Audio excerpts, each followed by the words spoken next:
За өнөөдрийн бичлэгээр би та бүхэнд хэрхэн dark feminine энергийг ашиглаж бусдыг өөртөө ухаангүй дурлуулах вэ гэдэг талаар хуваалцъя. За энэ бичлэг маань ямархуу хүмүүст зориулагдсан бэ гэх юм бол хэрвээ та single бол тэг хүмүүстэй болцож эхлэх гэж байгаа. Эсвэл хин нэгэнтэй болцоонд явж эхэлж байгаа. Тэгээд нөгөө талыгаа үнэхээр өөрийнхөө араас гүйлхийг хүсэж байгаа бол өөртөө ухаангүй дурлуулахыг хүсэж байгаа бол энэ бичлэг яах аргагүй танд зориулагдсан. За тэгээд өнөөдрийн миний ярих зүйл ч гэсэн яг миний бас туршлага дээр суурилсан байгаа. Зарим нь магадгүй миний сонссон эсвэл номон дээрээс уншаад хэрэгжүүлсэн зүйлс. Тэгээд энэ жил гэх юм бол миний хувьд бүр үнэхээр галзуу солиотой жил байлаа. Бүр бараг дуустал амар завгүй байсан брэнд дээрээ ажиллаад хийх юмаа хийгээ зөндөө олон юмыг бүтээсэн. Тэгээ сүүлийн 2 сар ерөнхийдөө бол хүн амьтантай жоохон уулзаад амраад тэгээ бас хит хитэн болцоонд явсан байгаа. Тэгээ ерөнхийдөө бол зарим нэгэн dark feminine аргуудыг хэрэгэлсэн. Тэгээд хараад байхад бол ер нь бол миний болцсон бүх залуучууд бүгдээрээ миний араас гүйж байгаа. Тэгээд одоогийн байдлаар болохоор зөвхөн нэг залуутай л таалагдсан нэг залуутайгаа үргэлжлүүлээд болцож байгаа. Тэгээд өнөөдрийн арга барил бас миний шин суралцсан зүйлс танд яах аргагүй туслана гэдэгт би итгэлтэй байна. Dark feminine энергийн талаар таны нэг ойлгох ёстой зүйл байгаа. Энэ нь ямар зүйл вэ гэх юм бол одоо энэ dark feminine энергийг эзэмсэн эмэгтэй хүний нэг тийм сэтгэлгээ байдаг. Энэ сэтгэлгээ нь юу вэ гэх юм бол магадгүй би танд энэ бичлэгийг хийгээд та хэнийг ч татаж болно. Тэгээ гудамжаар яваад шууд нэг хүнийг өөртөө дурлуулна гэж та магадгүй бодож магадгүй. Гэхдээ үгүй. Энэ dark feminine энерги ямар үед ажилдаг вэ гэвэл зөвхөн таныг одоо сонирхчгоо хүний хувьд л ажилдаг. Та хэн нэгэнтэй ерөөсөө танихгүй хүнийг шууд өөртөө дурлуулна гэж байхгүй. Ямар нэгэн байдлаар эсрэг хүссэн чинь таныг сонирхож байх ёстой. Яагаад гэвэл эрэгтэй хүмүүсийн хувьд гэх юм бол нэг ийм зүйл байдаг. Эрэгтэй хүмүүс эмэгтэй хүмүүсийг бодох юм бол яг юу хүсэж байгаа, ямар эмэгтэйг сонирхож байгаагаа 100% мэддэг. Яг эмэгтэй хүмүүсийн хувьд гэх юм бол бид нартэй ингээд тасаад ч юм уу уяраад ингээд явцдаг. Эрэгтэй хүмүүсийн хувьд гэх юм бол жинхэнэ тэр анхны харцаар айгүй их дурладаг тийм хүмүүс байдаг байгаа. Тэгээ зөндөө олон оддын жишээг ч гэсэн та нар сонсож байсан бол жишээлбэл Рональдо эхнэрээ ганцхан тэгээ зүгээр дэлгүүрт харангуудаа дурлаад эхнэрээ болгоод авцсан. Тэгээ дээрээс нь зөндөө олон одод ч гэсэн янз бүрийн загварын шоунд очоод ганц загвар өмсөж байгаа тэр байдлыг харангуудаа дурлаад араас нь гүгээд эхнэрээ болгоод авцсан тийм тохиолдол зөндөө их байдаг. Тэгэхээр эрэгтэй хүмүүс илүүтэй харцаараа юу хүсэж байгаагаа мэддэг гэж ойлгож болно. Тэгээд харин дараа нь одоо цаашдаа яаж relationship-ээ авч явах нь магадгүй тэр эмэгтэйгийнхэн зан чанар зөндөө олон зүйлээс хамаардаг. Тэгэхээр таны ойлгох ёстой зүйл юу вэ гэх юм бол та ямар нэгэн зүйлийг ерөөсөө хүчлэхгүй бөгөөд хэрвээ хэн нэгэнтэй одоо та танилцсан штэ. Хэрвээ тэр хүн өөрийг чинь ерөөсөө тэгээ сонирхсон ямар нэгэн тийм хинт гэх юм уу үйлдэл хийхгүй байх юм бол тэр хүнийг бид нар ерөөсөө сонирхгүй. Яагаад гэвэл та яаж ч хичээгээ тэр хүнийг өөрийн болгож чадахгүй зүгээр л өөрийнхөө үнцийн бардам зангаа тэр хүний өмнө алдна гэсэн үг. Дээрэс нь энэ dark feminine энергийг эзэмсэн эмэгтэй хүн нь үнэхээр өөрийнхөө үн цэнийг мэддэг эмэгтэй байгаа. Тийм эмэгтэй хүнтэй хизээч өөрийнхөө бардам зам бүх зүйлээ зүгээр л солихгүй. Тэгэхээр энэ бичлэгийг энэ арга барилуудыг танд хэлэхээс өмнө юу ч гэсэн та тэр хүн ямар нэгэн байдлаар таныг сонирхож байх ёстой шүү гэдгийг бас та анхаараарай. Харин бүгдээрээ түүнийг татах арга барил руугаа орцгоё. За эхлээд та өөрийнхөө сонирхдаг залуутайгаа ч юм уу ярилцж байхдаа эсвэл болцоонд явлаа гэж бодъё. Тэр хүнтэй та ярилцаж байхдаа заавал eye contact буюу нүдрөө нь одоо харж ярих хэрэгтэй. Нүдрөө нь ингээд харж ярина штэ. Энэ нь юуг илтгэж байгаа вэ гэвэл та өөртөө маш их гоё итгэлтэйг илэрхийлж байгаа. Мэдээж өөртөө итгэлтэй хүн нь маш гоё бусдыг татдаг. Зөвхөн эрэгтэй хүн ч гэлтгүй ер нь л бол өөртөө итгэлтэй хүмүүст хүн болгон татагддаг. Бид нар ингээ хаяада өөрийн ирэхгүй хин нэг маш таалагдах үед ч юм уу ичээд ч юм уу ингээ нөгөө ерөөсөө нүдрөө нь харж чаддгүй штэ. Энэ нь нөгөө эсрэг хүндээ ямар мэдрэмж төрүүлж ийн вэ гэх юм бол би энэ өөрт нь амар таалагдаад амар хичээж байгаа юм байна гэж бодоод өөрт нь бардах тийм мэдрэмжийг өгж магадгүй. Нэг эсвэл ингээд юм хум нуугаад байгаа ч юм шиг те нүддээ ингээд тогтоож чаддгүй хүмүүс нь жоохон тийм нэг сэжигтэй санагддаг штэ. Яг тийм мэдрэмжийг бас өгдөг нь болохоор хэрвээ та болзоонд явж байх юм бол маш гоё өөртөө итгэлтэйгээр юм ярихдаа яг нүдрөө нь харж агаад тэгээд яриарай. Тэгээ хэрвээ та тэр хүнтэй угаасаа болзоонд явж гинэ гэсэн үг нь тэр хүн угаасаа таныг сонирхож байгаа, шохоорхож байгаа, таны талаар үнэхээр мэдхийг хүсэж байгаа гэсэн. Тэгэхээр зүгээр л өөртөө маш гоё итгэлтэйгээр нүдрөө нь харж яриарай. Хоёрдугаар харга барил маань юу вэ гэх юм бол бүгдээрээ маш сайн сонсож сурна. Та нар dark feminine энерги гэхээр ойлгож байгаа бах бүгдээрээ маш ухаантай байна гэсэн. Тэгэхээр нөгөө хүнийгээ таны талаар илүү их мэдүүлэхийн оронд тэр хүнийг маш сайн сонсоод жоохон хоошоо суун. Тэгээд бас нэг зүйлийг танд хуваалцъя. Тэр одоо эрэгтэй хүмүүс ингээл болцоон дээр ингээл өөрийнхөө талаар ажил мэргэжил би ингэсэн тэгсэн гэл ярина штэ. Тэгэнгүүт бүр ингээд ерөөсөө бүр ингээд амар ингээд өөрлөө нойртонгуудаа бүр ингээд аха гэд суугаад ээж болохгүй. Баг зэрэг одоо тэр dark feminine энергийг харуулахын тулд баг зэрэг хоошоо налаад жоохон хоошоо суугаад тэр хүнийг сайн сонсох хэрэгтэй. Энэ нь юуг харуулж байна вэ гэх юм бол нөгөө хүн чинь те энэ эмэгтэй 100% намайг сонирхгүй байгаа юм байна. Би яаж хичээх үү, инкүү тэхүү гэсэн одоо тэр мэдрэмжийг нөгөө хүнд чинь төрүүлнэ. Тэгээ би бас энэ зүйлийг харсан байхгүй юу? Би нэг хүний төрсөн өдөрт очиод тэгээ тэр төрсөн өдөрт очисон чинь нэг охинд одоо тэр манай найз нь үнэхээр таалагдсан юм шиг байгаа. Бүр ингээл урд нь очиод баг нүүрэндээ наалдах байгаа юм шиг юм яриад ингээл да тэгээл да чи юм уу инкүү тэхүү хоёлоо тулхыг гэл урд хойгуур нь гүгээлсэн бохгүй юу. Тэгээ нөгөө залуу нь болохоор ингээл зүгээр энийгэл юм яриад гэл юм яриад байсан. Тэгээд пари дуусны дараа манай найз нөгөө найзаас суугаад нэг охин чамтай юм яриад лээсэн шít. Тэр охин ямархаа охин байсан тоор айгуу тийм дотн ойрхон харагдчихсэн гэсэн чинь тэр залуу юу гэж хэлсэн бэ гэхээр ёо надаа яг үнийг хэлэхэд амар хэцүү байсан ингээл над руу ингээл амар ойртол би нэг сонирхоогүй байхад чинь ингээд над руу амар дайраад байсан. Тэгээд би зүгээр тэр эмэгтэйг амар муухай байдалд оруулахгүй тулд зүгээр л ингээд яриагаа өрнүүлээд яваад байсан гэд хэлжсэн. Тэгээд бид нар хизээж тийм мэдрэмжийг эмэгтэй хүн талаасаа авахыг хүсэхгүй. Тийм болохоор баг зэрэг зүгээр л жоохон хоошоо сууж бас сурах хэрэгтэй юм бэлээ. За 3 дугаарх таны эзэмших ёстой dark feminine energy арга барил маань юу вэ гэх юм бол бид нар ерөөсөө хин нэгэнд тайлбар тавих шаардлагагүй. Ч гэсэн өмнө нь тэгдэг байсан. Энэ хүн намайг тэгээд бодчихгүй дээ, ингээд бодчихгүй дээ. Тийм болохоор те би уг нь бол тийм хүн биш ахгүй юу? Би ингэдэг ахгүй юу? Би тэгдэг ахгүй юу гэл өөрийгөө ингээл тайлбарлах гал хичээгээд байдаг. Тэгтээ одоо сүүлийн үед гэх юм бол би өөрийнхөө үн цэнийг мэдэх тусам би хинт ч өөрийгөө тайлбарлах хэрэггүй байна гэдгээ ойлгож авсан. Эрэгтэй хүний тал дээр ч гэлтэхгүй эмэгтэй хүмүүсийн тал дээр ч тэр найзуудын тал дээр ч тэр ягаад гэвэл та өөрийгөө дотроо хин гэдгээ мэдэж байгаа. Тэгээд угаасаа хэрвээ болох ёстой харилцаа бол угаасаа яаж хийж агаад болно. Тэгээд таныг тэр хүн ямар хүн бэ гэдгийг чинь цаг хугацааны байдлаар угаасаа харчна. Та ингээ юу ч өрнж болоогүй байхын өмнө би уг нь бол тийм хүн байхгүй юу, ингэдэг байхгүй юу, тэгдэг байхгүй юу гэд ерөөсөө өөрийгөө ингээд тайлбарлаад сандраад бүндгнөөд байх ерөөсөө шаардлагагүй юм бэлээ.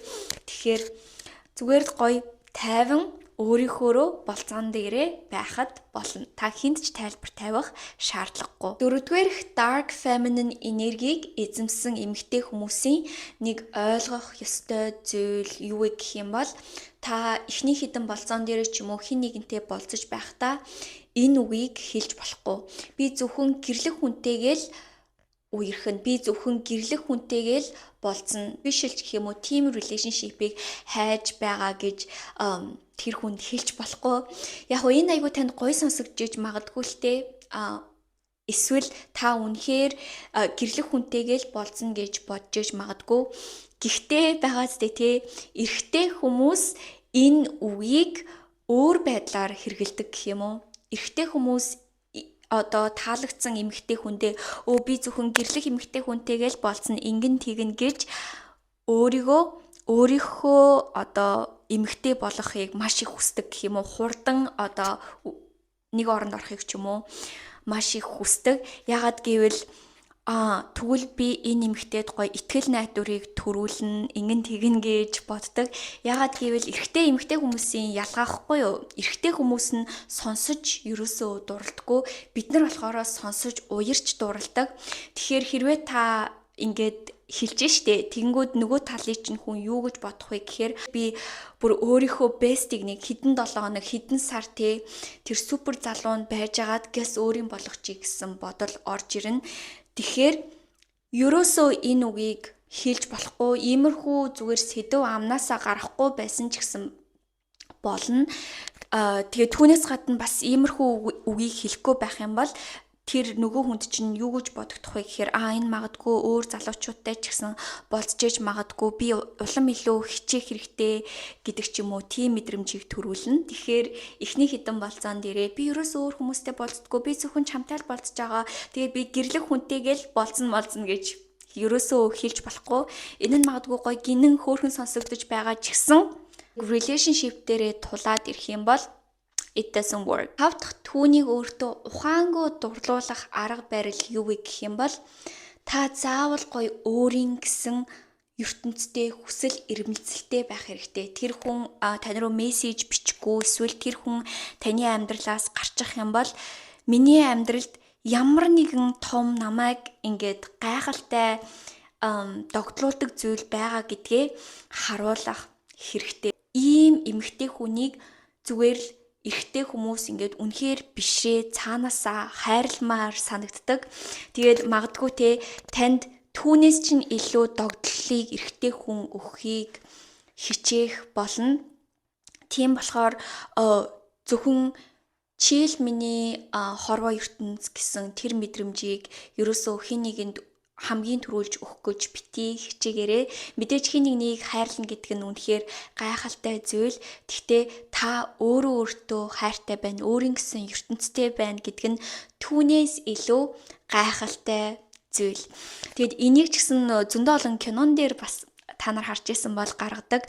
Эмэгтэй хүмүүс нь ерөнхийдөө бол тийм нөө masculine энергитэй тийм эрэгтэй хүмүүс дуртай байдаг штэ хүсэл мөрөөдөлтэй түүнийхээ араас тэмцдэг тийм эрэгтэй хүмүүс дуртай байдаг.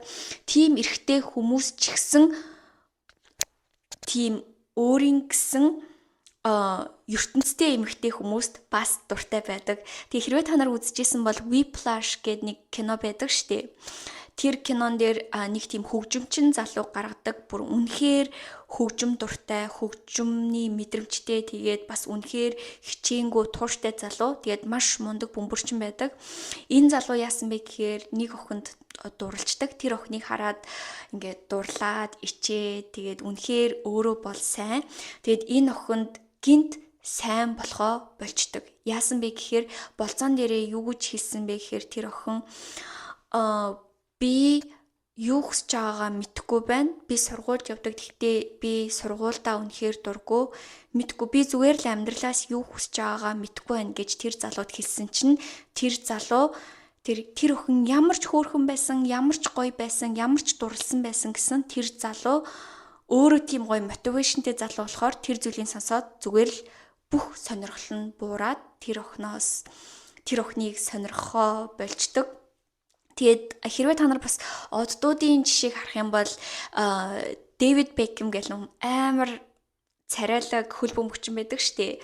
Эхнэр нь болохоор Victoria Beckham гэдэг бүр үнэхээр гайхалтай эмэгтэй.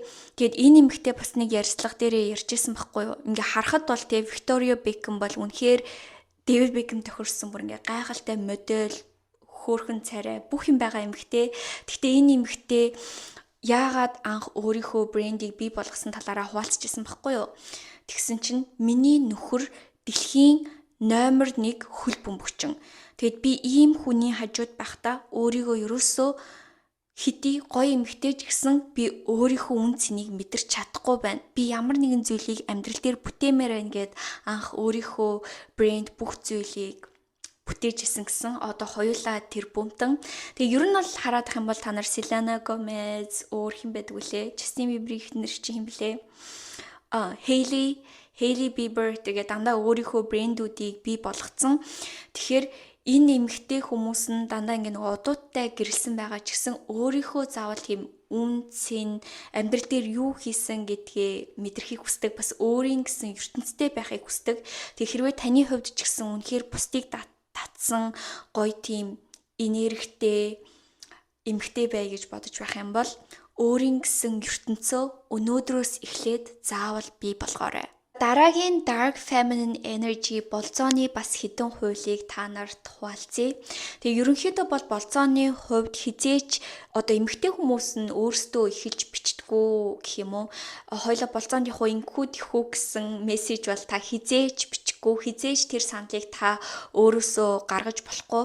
Эрэгтэй хүн та мэдэж байгаа юу хүсэж байгаагаа үнэхээр мэдэж байгаа, үнэхээр таныг харахыг хүсэж байвал, уулзахыг хүсэж байвал, тантай чатлахыг хүсэж байгаа бол тэр хүн заавал хүчин чармайлт тавина. Тэгэхээр ерөөсөө эхэлж мессеж бичээрэй. Тэгээд дараагийн бас нэг чухал зүйл нь юу вэ гэх юм бол эхний болцоогоо аль болох богинохон байлгахыг хичээгээрэй. Энэ нь мэдээж хэцүү би ойлгож байна. Ялангуяа хэрвээ нөгөө тал чинь танд таалагдаж байх юм бол та мэдээж тэр хүнтэй маш удаан байхыг хүснэ. Гэхдээ тэр тусмаа нөгөө тал чинь үнэхээр танд таалагдаж байх юм бол эхний болцоогоо жоохон богинохон байлгаарай. Игэх үед нөгөө тал чинь бүр дараагийн болцоон дээрээ би бүр энэ эмэгтэйгээс зөндөө олон зүйл сонсомоор байна, хармаар байна гэдэг дараагийнхаа болцоог төлөвлөх болно. Тэгээд бас нуугдмал бай гэд яриад байдаг штэ. Гэхдээ энэ YouTube бичлэг дээр би энэ талаар нэг ярмааргүй байна. Яг гэвэл би өмнө нь зөндөө ярьжсэн баг. Гэхдээ зүгээр өөрийнхөө талаар анхны хэдэн болцоон дээрээ бүгдийг бити ярьчаарай. Мэдээж та өөрийнхөө талаар ярих хэрэгтэй.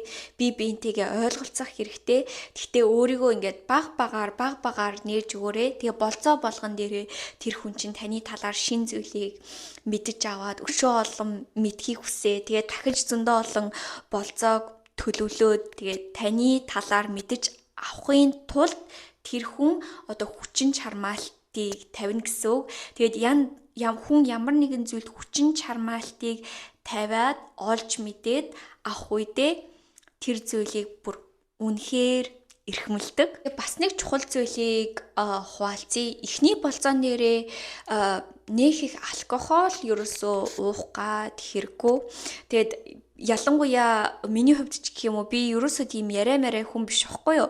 Гэхдээ нэг хундаг wine уучхал юм бол нөгөөдөг чинь бүр ингээл яриад инээж минийгээд эхэлдэг. Тэгээ хэрвээ та над чиг бол бүр ерөөсөө уухгүй байхыг хичээгээрэй. Тэгэхгүй л нөгөө алкогол уучхаар чинь хүн өөрийгөө контролдоход жоохон хэцүү байдаг штэ. Тийм болохоор анхны болцоон дээрээ нэг алкогол уух гад хэрэггүй гэж би зөвлөж байна. За хамгийн сүүлийн нэг чухал зүйлийн талаар хуваалцъя. Энэ нь юу вэ гэхээр та хэн нэгэнтэй болцоонд явж байлаа гэж бодъё. Сонирхдаг залуутайгаа та хизээж эхний хэдэн болцоо биш. Ер нь бол зөндөө олон болцоонуудаа та хизээж биелээ хувааж төлөхгүй. Эсвэл та хэн нэгний өмнөөс төлөхгүй. Зөндөө олон эмэгтэй хүмүүс надад хэлжсэн ингээд хүнээр төлөөлж сураагүй эвгүй санагдаад байдаг гэд. Яг бид нар ингээд эмэгтэй хүний сэтгэхүйн талаас бодоод байгаа хгүй юу. Гэхдээ эрэгтэй хүн дотроо шал өөр зүйлийг бодож байдаг заяо. Тэгэхээр ерөөсөө биелэнд санаа зовх шаардлагагүй. Ягаад гэвэл эрэгтэй хүн байгаа зү өөрийнхөө таалагдсан эмэгтэй ч юм уу үнэхээр тийм гоё биширсэн эмэгтэй хүндээ хэдэн ч төгрөг цацхад бэлэн байдаг гэж байгаа байхгүй юу. Тэгээ энийг болохоор манай нэг эрэгтэй найз надаа хэлж ийсэн. Жишээлбэл ингээл OnlyFans гэтэргээл янз бүрийн пэйжүүд байдаг штэ амар ийм үзэсгэлэнтэй том хөхтэй, том өгцөгтэй охтууд төр байдаг. Тэгээ хүмүүс жоохон мөнгөтэй болчихвол юм бол эрэгтэй хүмүүс яадаг вэ гэхээр зүгээр хүссэн эмэгтэйгээ харахын тулд зүгээр мянган долларуудыг цацдаг гэж байгаа байхгүй юу.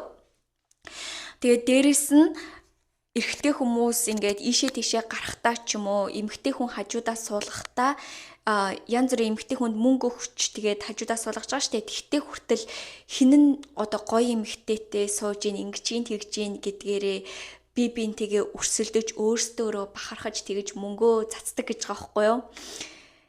Гэтэл та чи зүгээр тэнд хөөрхөн царай бүх гоё зүйлээ ингээд тэр хүнд хамаг цагаа үрээд суугаад хамт бэжиж биелийн төлгөөд оролдож гин гэд бодоод үзтээ.